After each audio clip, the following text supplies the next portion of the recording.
BQIT 8회차를 들으러 오신 여러분 모두 환영합니다. 오늘은 퀀텀 키 디스트리뷰션에 대한 내용과 베어 이니퀄리티에 대해 공부해 보고자 합니다. 목차는 다음과 같습니다.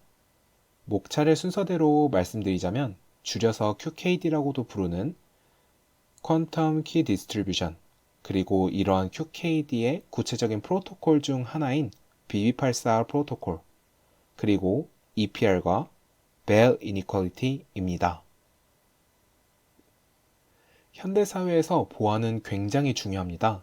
통신을 하거나 인증을 할 때 저희는 암호키를 사용하여 plain text, 평문을 ciphertext, 암호문으로 바꾸어 전달합니다. 그렇기에 암호키를 잘 분배하는 것이 중요합니다. QKD는 양자역학의 성질을 이용하여 안전하게 암호키를 분배하는 것을 말합니다. 그러한 QKD의 구체적인 프로토콜 중 하나인 BB84 프로토콜을 자세히 살펴볼 예정입니다. EPR과 Bell Inequality는 Local Hidden Variable Theory와 양자 이론에 대한 이야기로 이 부분에서 과학 철학적으로 재미있는 내용도 다룰 예정입니다. 네, 그럼 본격적으로 퀀텀 키 디스트리뷰션에 대한 설명을 시작하도록 하겠습니다. 저희가 암호학에서 주로 사용하는 가상의 인물들이 있습니다. 어떤 인물을 A, B, C 이렇게 지칭을 해도 되지만 그렇게 하면 이제 재미가 없으니까 앨리스, 밥, 찰리 이러한 이름들을 붙이게 되는데요. 먼저 앨리스와 밥은 어떤 통신할 때 가장 기본이 되는 주체들입니다. 통신하려면 송신자가 있고 수신자가 있어야겠죠. 그래서 보통 앨리스는 송신자를 의미할 때 사용을 하고 밥은 수신자를 의미할 때 사용합니다. 혹은 꼭 송신자나 수신자가 아니라 서로 어떤 텍스트를 주고받는 그러할 때도 앨리스와 밥을 많이 사용합니다. 그리고 통신의 주체 중에서 또 다른 세 번째 인물이 필요할 때는 이 찰리라는 인물을 많이 사용하고요. 그 다음 이브라는 인물도 있는데 이 이브는 도청자입니다. 즉 앨리스와 밥이 대화하는 내용을 몰래 엿듣고자 하는 거죠. 한번 아래의 그림을 보겠습니다.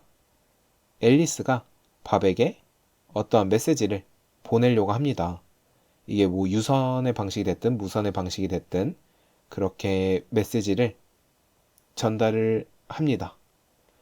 그런데 이렇게 전달을 하는 도중에 이브라는 도청자가 있어서 이 메시지를 탈취해가지고 듣게 되고 그 다음에 이 탈취한 내용을 복제해서 다시 밥한테 전달을 합니다. 이 복제를 해가지고 밥한테 다시 전달을 하는 이유는 자신이 도청했다는 사실을 들키지 않기 위해서입니다. 즉 앨리스가 보낸 정보를 앨리스가 메시지를 보냈는데 밥이 받지 못하였다면 이 둘은 이상하게 생각을 하겠죠. 뭐 도청자가 있거나 아니면 시스템에 문제가 있거나 그렇게 생각을 할 텐데 도청자는 이 둘이 안전한 통신을 이루었다고 믿을 수 있도록 도청한 내용을 그대로 다시 수신자에게 보내줍니다. 네, 그래서 앨리스와 밥, 찰리, 이브에 대해서 설명을 드렸습니다. 다음은 암호학에서 많이 사용하는 두 가지 암호키 방식에 대해서 설명을 드리려고 합니다. 먼저 첫 번째로 Symmetric Key Cryptography, 대칭키 방식입니다. 이 대칭키 방식은 암호화를 할 때 그리고 복호화를 할 때 똑같은 키를 사용한다는 것입니다. 먼저 아래의 그림을 한번 보겠습니다. 앨리스가 헬로 밥이라는 의미를 담은 메시지를 이제 밥한테 전달을 하려고 합니다.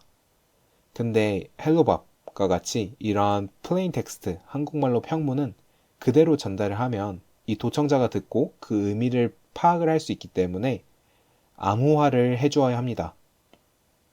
이 암호화를 사용할 때 암호키라는 것을 사용하게 되고요. 그 암호키를 사용해서 어떤 수학적인 연산을 통해서 다음과 같이 알아보기 어려운 사이퍼텍스트, 암호문으로 바꾸어주게 됩니다. 그러면 이 암호문을 이제 통신을 통해서 전달하게 되고, 이것은 암호문이기 때문에 도청자가 들어도 이것을 보고는 어떤 의미인지 유추하기 쉽지 않습니다. 그럼 밥은 앨리스와 사전에 공유한 이런 같은 열쇠를 이용해서 복호화를 합니다. 그러면 이제 밥은 원래 앨리스가 보내고자 했던 그런 정보를 잘 파악할 수 있게 됩니다. 네, 이렇게 암호화와 복호화에 같은 암호키를 사용하는 방식을 Symmetric Key Cryptography, 대칭키 방식이라고 부릅니다. 다음은 다른 방식인데요. Public Key Cryptography, Asymmetric Key Cryptography, 즉 공개키 방식 혹은 비대칭키 방식이라고 불리는 방식입니다. 이것은 암호화를 할 때, 그리고 복호화를 할 때 서로 다른 키를 이용하는 것입니다. 아래의 그림을 보시면 쉽게 아실 수 있습니다. 이 앨리스는 어떤 플레인 텍스트를 공개키를 이용해서 암호문으로 만든 다음에 밥은 이 암호문을 받아서 본인이 갖고 있는 그런 비밀키를 이용하여 평문으로 바꾸어주는 과정을 볼 수 있습니다. 이렇게 두 개의 키가 다른 것을 사용하는 이유는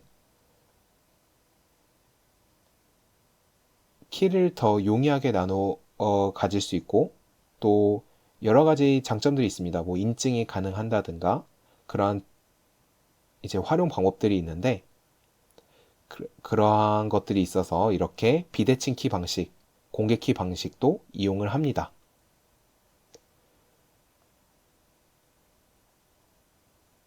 그럼 이제 저희가 뒤에서 다룰 QKD는 처음에 봤던 대칭 키 방식, 암호화와 복호화의 같은 키를 사용하는 그런 방식에 해당되는 내용이어서 앞에서 봤던 이 대칭 키 방식의 장단점에 대해서 한번 살펴보도록 하겠습니다. 먼저 장점은 암호화 복호화 과정이 빠르고 굉장히 큰 데이터를 송수신할 때 적합합니다. 하지만 똑같은 키를 나누어야 하기 때문에 이런 키 디스트리뷰션, 키를 분배하는 과정, 그리고 이런 키를 관리하는 것이 어렵습니다. 이런 앞에서 봤던 비대칭 키 방식은 이 밥이 프라이빗 키와 그거에 대응되는 퍼블릭 키를 생성한 다음에 이 퍼블릭 키를 그냥 공개해버리면 됩니다. 퍼블릭 키는 누구나 볼 수 있는 공간에 공개돼도 상관이 없거든요. 그런 식으로 그럼 앨리스가 공개된 서버에 봐서 밥이 올린 그런 퍼블릭 키를 보고 그걸 이용해서 암호화를 하면 되는 방식인데 앞에서 봤던 이 대칭키 방식은 둘이 같은 키를 사용하기 때문에 밖에 그 어떤 것도 공개되면 안 되거든요. 그래서 키를 나눠 가지는데 약간의 어려움이 있습니다. 그리고 그러한 키를 주기적으로 바꿔주어야 합니다. 왜냐하면 너무 오래 사용하다 보면 그 암호키를 알아낼 수 있는 그런 알고리즘이 있다고 합니다. 그래서 그 암호키를 주기적으로 바꿔줘야 한다고 합니다. 그렇기 때문에 저희는 암호키를 생성해서 각자에게 암호키를 분배해주는, 즉 암호키 분배, 키 디스트리뷰션이 굉장히 중요하다는 것을 알 수 있습니다. 고전적인 키 디스트리뷰션은 다음과 같은 세 가지 방식이 있습니다. 직접 만나서 교환을 하거나 아니면 믿을 수 있는 암호키를 분배해주는 그런 센터에서 여기도 여러 가지 프로토콜이 있겠죠. 그런 방식을 통해서 암호키를 나눠 갖는다든가 아니면 이미 잘 생성되어 있는 그러한 채널, 믿을 수 있는 비밀 채널을 이용해서 이제 키를 나눠 갖는 과정을 할 수도 있겠습니다. 그런데 이런 것들을 보면 이렇게 사람끼리 만나서 하는 거는 실용적이지 않죠. 그리고 현실적이지 않을 수도 있습니다. 그리고 어떠한 제3자를 믿는다는 게 껄끄러울 수도 있고요. 그리고 이미 잘 만들어진 채널을 이용해서 키를 나눠 갖는 것은 이미 잘 선행되어서 만들어진 채널의 그 보안성이 의존된다는 그러한 점이 있습니다. 그것이 Classical Key Distribution입니다. 저희가 여태까지 사용해왔던 암호키 분배 방식이죠. 그러면 뭔가 조금씩 단점이 있는 이러한 Classical Key Distribution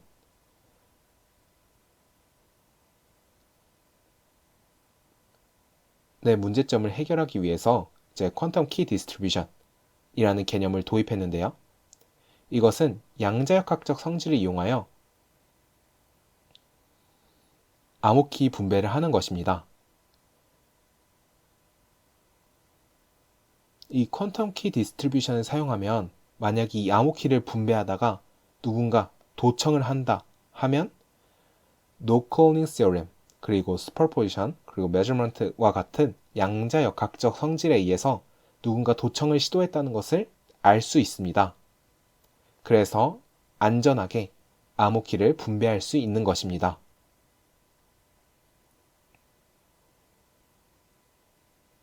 그리고 여기서 한 가지 짚고 넘어가야 될 게 secret key, 그러니까 저희 암호키 자체에는 아무런 정보가 없습니다. 저희가 암호키를 이용해서 어떤 보내고자 하는 플레인 텍스트를 이 사이퍼 텍스트로 바꿨을 때 그런 플레인 텍스트와 사이퍼 텍스트에는 그 정보가 담겨 있겠지만 그 암호키 자체에는 아무런 정보도 담겨 있지 않습니다. 그래서 암호키는 분배하다가 실패를 하면 그냥 버려버리면 됩니다. 그리고 암호키를 분배하다가 일부분이 도청을 당한 것 같다. 그러한 느낌이 있으면 그냥 버려버리면 됩니다. 그 부분을 버려버리고 도청이 안 당한 것 같은 부분을 사용하면 됩니다. 네, 그런 것들을 먼저 짚고 넘어가겠습니다. 어쨌든 앞에서 말씀드렸듯이 그 eve는 어떤 메시지를 탈취한 다음에 그것을 클로닝해서 이제 밥한테 전달해 줘야 된다고 했죠. 그리고 이것이 꼭 메시지가 아니라 이제 암호키 분배를 할 때에도 그 암호키를 분배할 때 그 정보를 암호키를 빼온 다음에 그걸 복제해서 서로 나눠준 사람한테 이제 전달을 해줘야겠죠.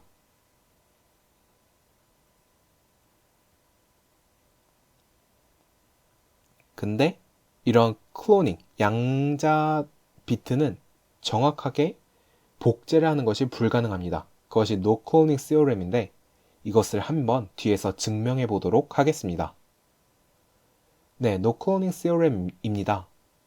No Cloning Theorem은 이제 여기서 보시다시피 이메일에 안 알려진 퀀텀 스테이트를 인디펜던트하고 아이덴티컬한 그런 복제를 생성하는 것은 불가능하다라는 것입니다. 양자 정보, 양자 스테이트, 퀀텀 스테이트를 복제한다는 것은 무엇일까요? 어떠한 U라는 것이 양자 상태를 복제하는 그러한 Unitary Evolution이라고 했을 때 다음과 같은 가정을 하는 것이 복제를 하는 것이라고 말할 수 있습니다. 보시면 이 프사이라는 어떤 임의의 양자 상태가 있고 그 다음에 이 프사이라는 양자 정보를 이제 이 S 두 번째 양자 상태에다가 그대로 복제를 하고 싶은 겁니다. 그래서 이것은 임의의 상태로 초기화되어 있는 것이고요. 적절하게 초기화가 되어 있는 것이겠죠.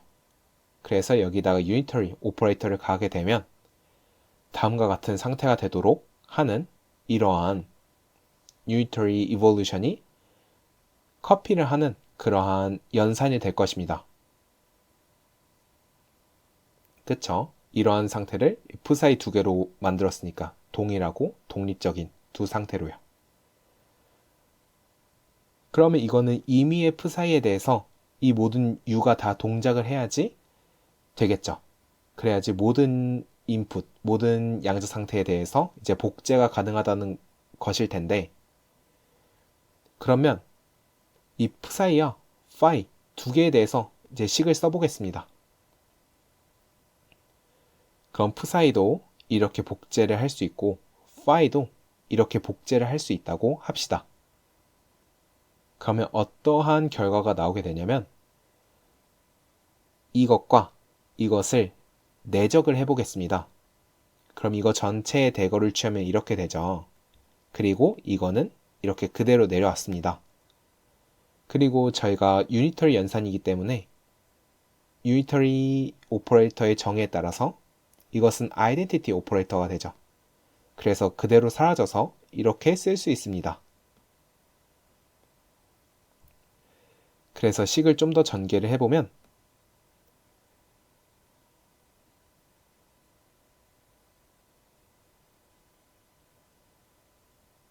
앞에서 살짝 잘못 말했네요. 이게 아이덴티티 오퍼레이터니까 이것이 그대로 생략돼서 psi와 phi가 만나고 그 다음에 s와 s가 만나는 그런 것이 되고 그 다음에 이거는 요게 이렇게 되고 요게 이렇게 되니까 이거 두 개를 내적한 거죠. 네, 앞에서 살짝 잘못 말했네요. 그래서 요 두 개의 내적과 요 두 개의 내적은 같으니까 이렇게 썼던 거고요. 네, 그 다음 이게 아이덴티티니까 이렇게 쓸 수 있습니다. 그래서 전개를 해보면 이렇게 되고 모든 양자 상태는 노멀라이제이션 되어 있도록 표현하기 때문에 이것의 값은 1이 되죠. 그러면 다음과 같은 관계식을 갖게 됩니다. 어떠한 값과 어떠한 값의 제곱이 같게 되려면 그 값은 0 또는 1이 되어야겠죠. 즉 어떤 두 벡터가 내적을 해서 0이 되었다는 것은 두 벡터가 오소고널하다는 거고 두 벡터가 내적해서 1이 되었다는 것은 두 벡터가 같다는 거죠. 두 양자 상태가 같다는 것입니다. 그럼 이것은 무슨 말이냐면 어떤 우리가 복제하는 그런 유니터리 이볼루션을 정의했고 그거의 psi와 phi가 다음과 같이 잘 복제가 된다고 말을 했었습니다. 그러면 그 잘 복제가 되는 두 양자 상태는 다음과 같은 특징을 갖고 있다는 것입니다. 뭐냐면 이 복제하는 장치 U라는 이볼루션을 가해주는 그러한 장치는 오직 서로 오소고널한 서로 다른 그런 양자 상태만 복제를 할 수 있습니다. 즉 어떠한 양자 상태를 복제를 할 수 있다면 그 양자 상태와 같거나 수직한 양자 상태만 이제 똑같이 복제를 할 수 있고 그러지 아니한 양자 상태는 복제를 할 수 없다는 것입니다.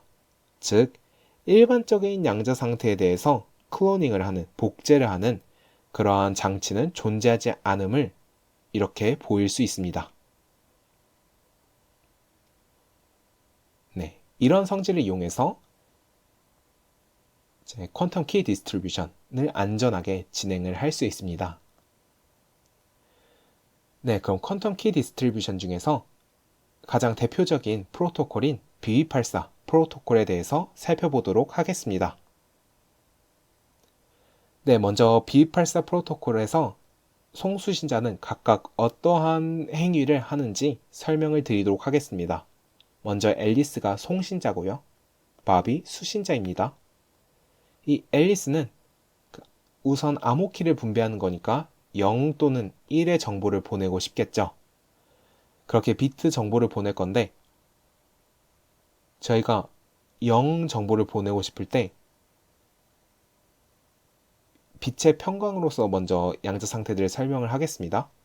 이런 호리즌털 평광을 이용해서 정보를 보내거나 혹은 이런 다이아고널 대각 평광을 이용해서 0이라는 정보를 보낼 수 있습니다. 혹은 1이라는 정보를 보내고 싶다면 이러한 V벡터 수직 평광 혹은 안티다이아고널 평광을 이용해서 정보를 보낼 수 있습니다. 즉 어떠한 정보를 보낼지 선택을 하고 그 다음에 HV 베이시스로 보낼 건지 DA 베이시스로 보낼 건지 정하는 겁니다. 즉 앨리스가 정할 것은 베이시스와 0과 1 어떤 것을 보낼지에 대한 정보죠. 그리고 이 0과 1들은 나중에 암호키를 구성하게 될 겁니다. 즉 보내고자 하는 메시지를 말하는 게 아니라 암호키를 말하는 겁니다. 그리고 예전에 봤던 내용을 먼저 갖고 왔습니다. 지금 수평평강, 수직평강, 그 다음 다이아고널, 안티다이아고널 사이의 관계는 이렇게 된다고 지난 2회차에 말씀드렸던 것 같습니다. 그래서 이걸 한번 보시고, 그럼 앨리스는 다음과 같이 H, V, D, A 이런 네 가지 양자 상태 중에 하나를 밥한테 보내게 될 겁니다. 지금 여기서는 빛의 평강을 예시로 들었기 때문에 어떤 광자를 전송을 하겠죠. 그럼 밥도 선택을 할 수 있습니다. 밥은 어떠한 측정을 할 건지 선택을 하는 건데요. 이 HV 베이시스로 측정을 할 건지 이 DA 베이시스로 측정을 할 건지 결정을 하는 겁니다. 밥은 앨리스가 뭘 보냈든 상관없이 어떠한 광자가 날아오면 이 둘 중에 하나를 선택해서 측정을 하는 겁니다. 만약에 앨리스가 보낸 것이 이런 호리존탈 평광이었습니다. 근데 측정기가 이 HV 베이시스 그런 측정기였다면 밥은 이것을 그대로 받아들이게 될 겁니다. 왜냐하면 HV 베이시스인 이 측정기를 통과하면 H 벡터 혹은 V 벡터 두 벡터 중에 하나로 이제 콜랩스 될 테니까요. 그리고 이 경우도 마찬가지로 앨리스가 선택한 베이시스와 밥이 선택한 베이시스가 잘 맞기 때문에 다음과 같이 vertical 평강이 잘 측정이 될 것입니다. 근데 문제는 다음과 같이 앨리스가 보낸 것과 보낸 양자 상태의 베이시스와 그다음 밥이 측정하려고 하는 그 베이시스가 다를 때죠. 그걸 보시면 이 위의 수식, 다음과 같은 수식을 그림으로 표현해 보려고 하는데 이렇게 되는 거죠.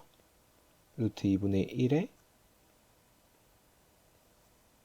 수식에서 수평 평강 먼저 쓰였으니까 수평 더하기 수직 이렇게 되는 거죠. 즉 다음과 같은 측정을 이용하면 50% 확률로 수평 평강이 측정되거나 50% 확률로 수직 평강이 측정이 된다는 것입니다. 이렇게 베이시스가 서로 맞지 않는 경우에는 측정을 하면 다음과 같이 되겠죠. 그리고 이 경우도 똑같습니다. 똑같이 이렇게 측정이 될 겁니다. 그러면 밥이 다음과 같이 DA 베이시스를 선택했을 때는 먼저 뒷부분부터 볼까요?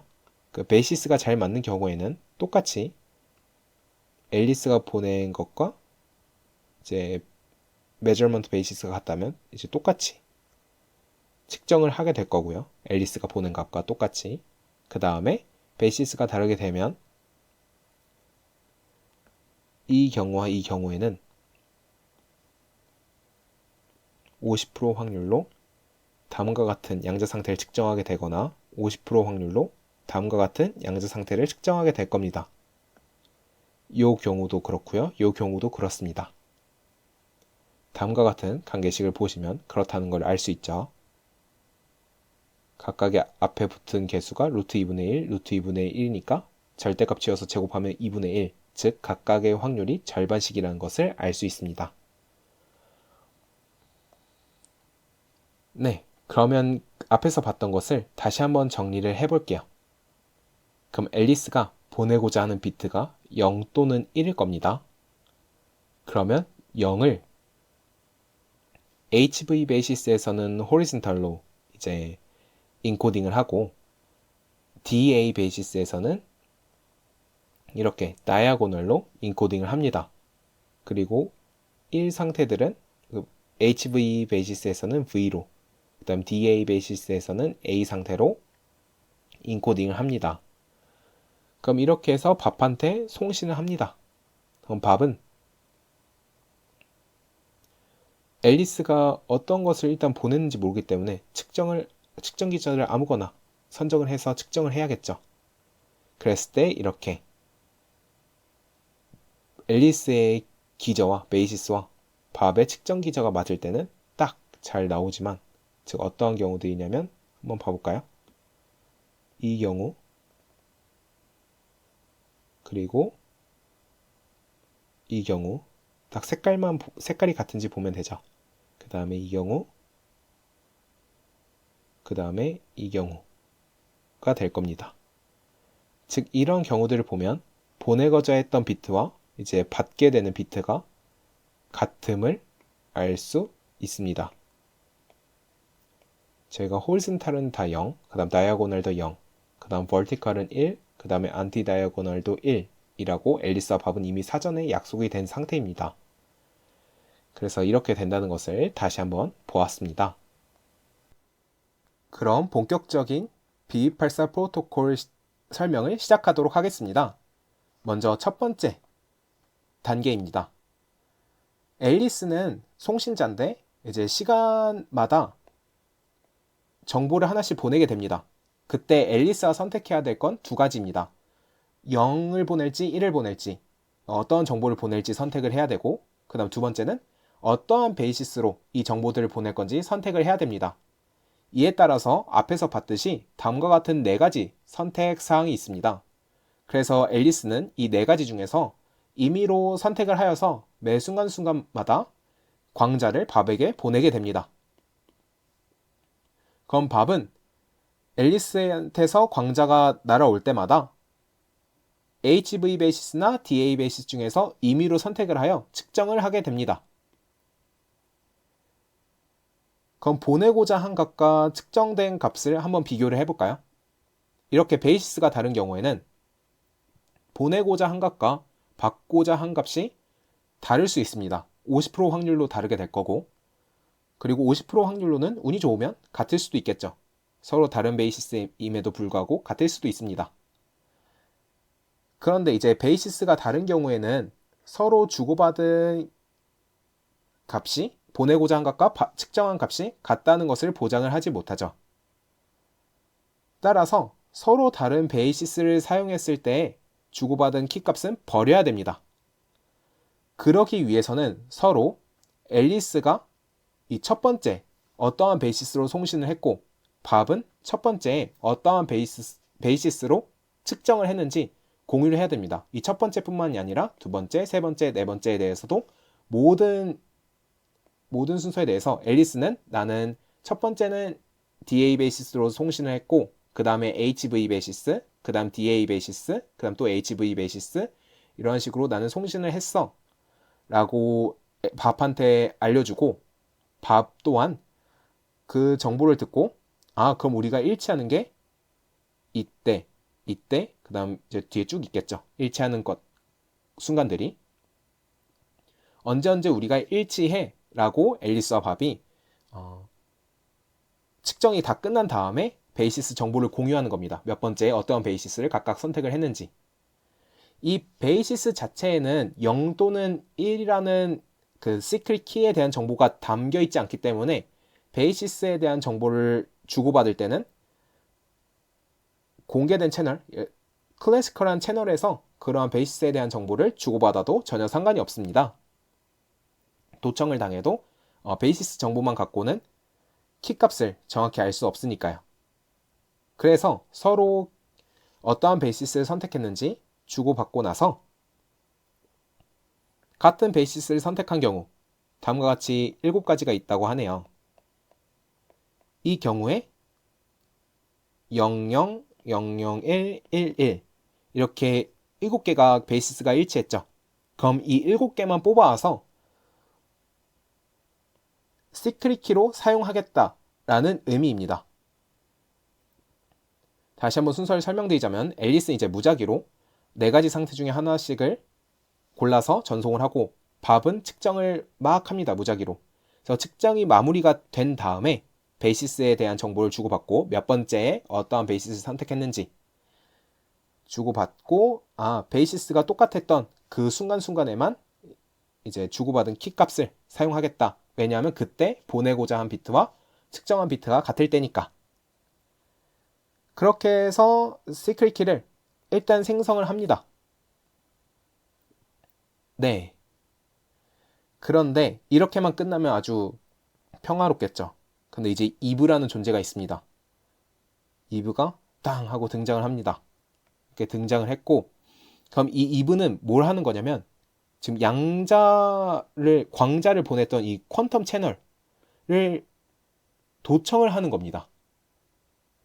그럼 도청을 하게 되면 어떠한 일이 벌어지게 될까요? 뒷페이지에서 보도록 하겠습니다.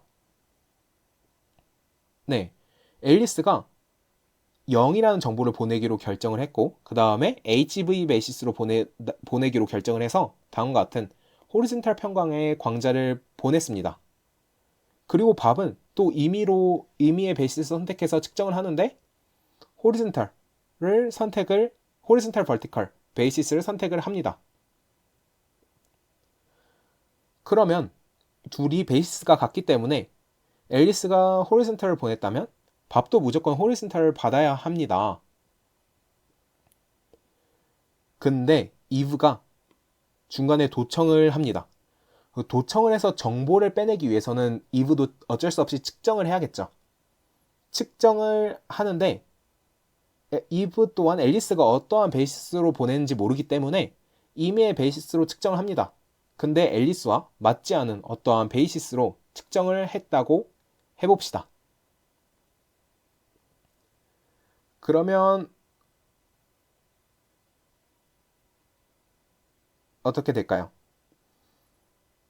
이 H 베이시스로 보냈는데 DA 베이시스로 측정을 하면 다음과 같은 양자 상태가 다이아고널로 측정을 했다고 해봅시다.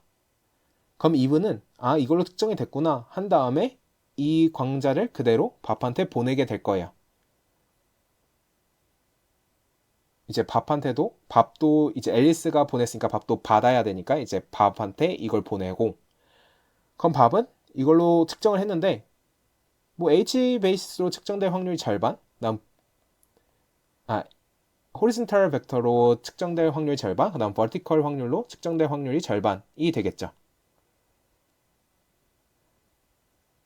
근데 그럼 어떠한 경우가 발생 가능하냐면 앨리스는 0을 보내는데 밥은 이 vertical이면 1이라 그랬죠. 이건 1. 1의 정보를 받게 되는 경우가 생긴다는 겁니다.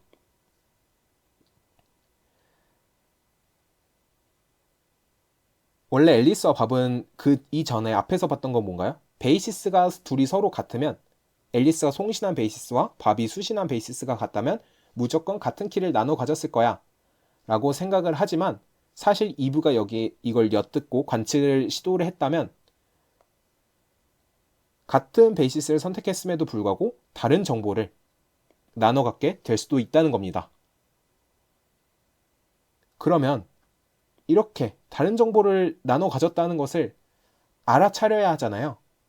그럼 그걸 알아차리기 위해서 우리는 어떤 걸 하냐? 저희가 첫 번째로 나눠 가진 키에서요, 일부분을 깝니다. 오픈합니다. 일부분을 오픈해가지고 우리 첫 번째, 그리고 네 번째, 그리고 일곱 번째 키를 앨리스와 밥이 우리 둘 다 공개해보자 해서 공개를 합니다. 공개를 했는데 만약에 지금 첫 번째 둘이 서로 같고, 지금 이 경우는 지금 이브가 없는 경우를 가정했으니까 첫 번째 거 둘이 같고, 그 다음에 네 번째 거 둘이 같고, 그 다음에 마지막 일곱 번째 거 둘이 같고 한 것을 보아서 우리는 도청을 안 당했을 확률이 높겠구나 라고 판단을 할 수 있습니다. 근데 저희가 이제 도청을 당했는지 안 당했는지 체크하기 위해서 이 세 가지 정보를 공개를 했죠. 공개를 해서 주고받았으니까 이 키값은 노출되었을 확률이 커서 버리게 됩니다. 그럼 저희는 다음과 같이 00, 11 이 두 가지만을 이용하여 이 네 개의 키값을 이제 두 번째 스테이지 키로 사용을 하게 되는 겁니다.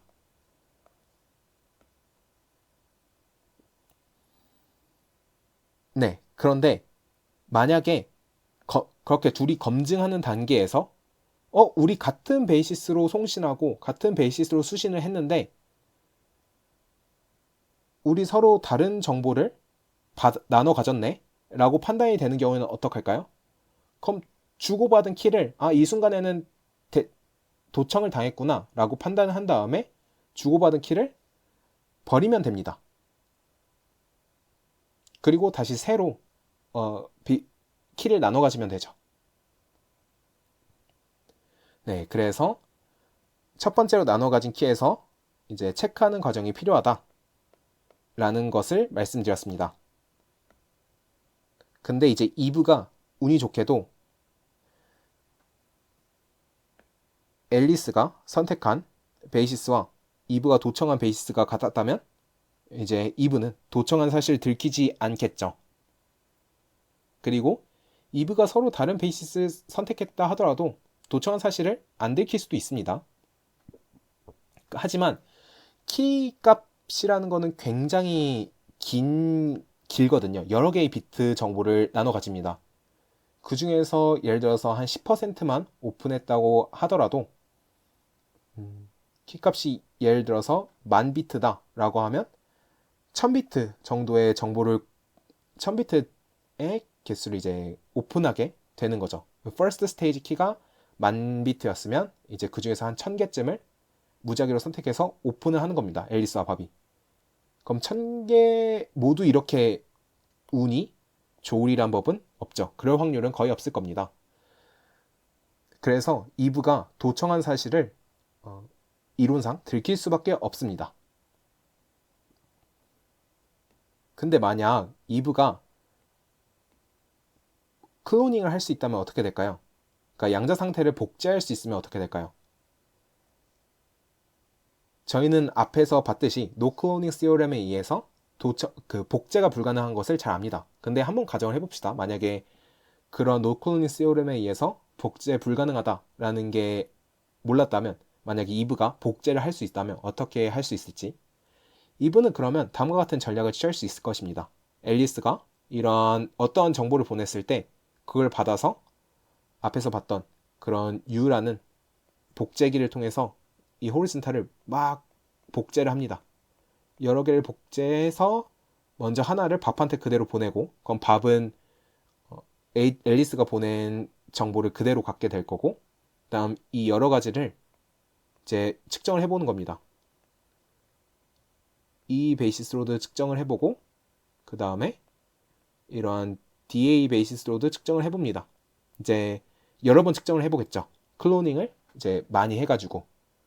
그런데 이러한 베이시스로 측정을 하면 지금 이 경우도 나올 거고 이 경우도 나올 거예요. 측정할 때마다 이제 측정 결과가 다르게 나올 거고, 근데 이 경우를 보면 측정 결과가 항상 호리즌털로 나오게 될 겁니다.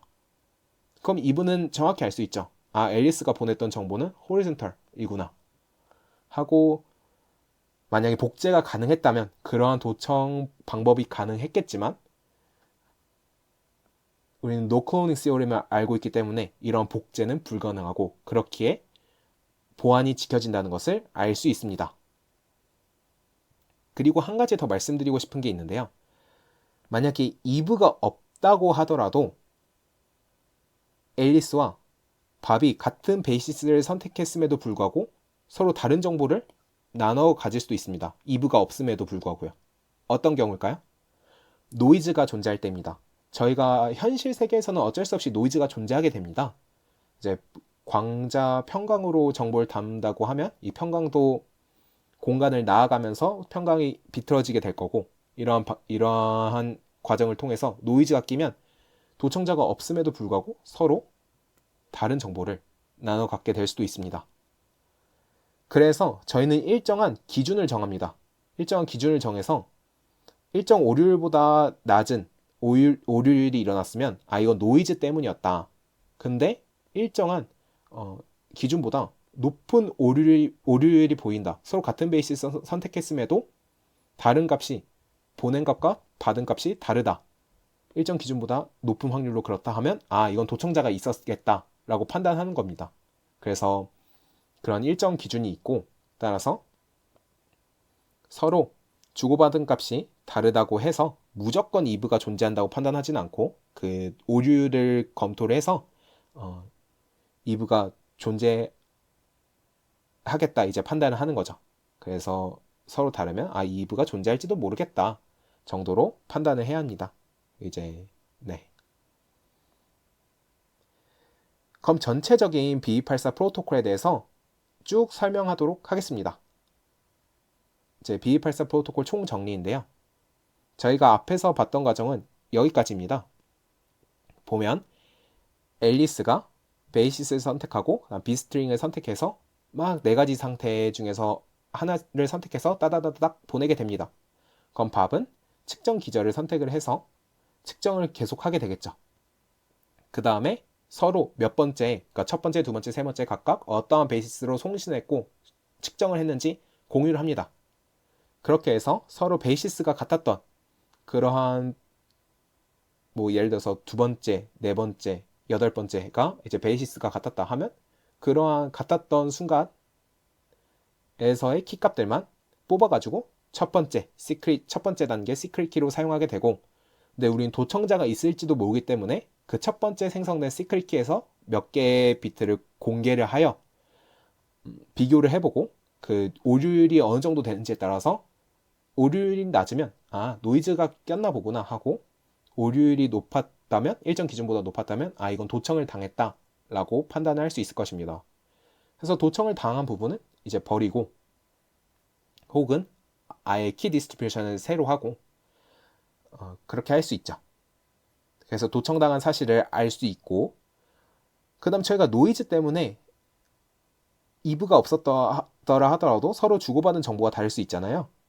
그래서 error correction을 해줘야 됩니다. 오류 정정을 해줘야 되는데, 이 오류 정정을 하면 그 보안성이 조금 날아갑니다. 예를 들어서 체크썸이라는 기법을 사용한다든가 뭐 편의성을 이용해서 사용하는 방법들이 있는데, 그렇게 하면 정보들이 조금씩 유출이 됩니다. 그 자유도가 떨어지기 때문에. 그럼 그 유출된 것을 그대로 사용하면 안 되기 때문에 그 공개된 그 정보량만큼 다시 키값의 길이를 줄여줘야 됩니다. 그 줄여주는 과정 해서 그 보안성을 유지하는 과정을 Privacy Amplification이라고 합니다. 이 과정에 대해서는 이제 구체적으로 설명드리지는 않을 거고, 이러한 과정도 필요하다 정도만 언급하고 넘어가도록 하겠습니다.